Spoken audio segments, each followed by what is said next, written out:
কুসুমপুরের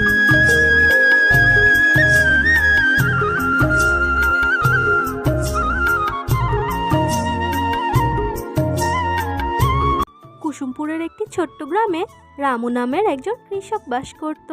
তার ছিল এক খণ্ড জমি। সেই জমিতে বিভিন্ন রকমের সবজি রোপণ করত, আর সেই সবজি বাজারে বিক্রি করে কোনো রকমে তাদের সংসার চলতো।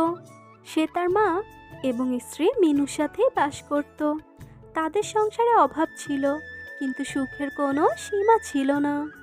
রামু প্রতিদিন তার জমি থেকে সবজি তুলতো, আর সেই সবজি বাজারে নিয়ে বিক্রি করত।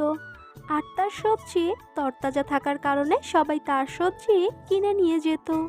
একদিন হঠাৎ করে অনেক বৃষ্টি হয়, যার ফলে রামুর জমির সব সবজি নষ্ট হয়ে যায়।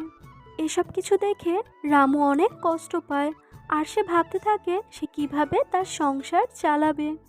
রামু এসব কথা ভাবতে ভাবতে কাঁদতে থাকে, আর তখনই সেখান দিয়ে একটি পরী যাচ্ছিল।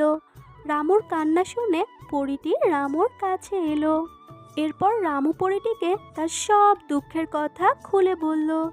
রামুর দুঃখের কথা শুনে পরীটির অনেক মায়া হলো। এরপর পরীটি তাকে একটি জাদুর বেগুন উপহার দিল, আর বলল এই বেগুনটি তার সব দুঃখ দূর করে দেবে। এরপর রামু সেই বেগুনটিকে রোপণ করে দিল, আর পরের দিন গিয়ে দেখলো তার জমি বেগুনে ভরে গেছে। এরপর সে সেই বেগুনগুলোকে তুলে বাজারে বিক্রি করতে গেল, আর এভাবেই জাদুর বেগুনের সাহায্যে তার দুঃখের দিন দূর হয়ে গেল।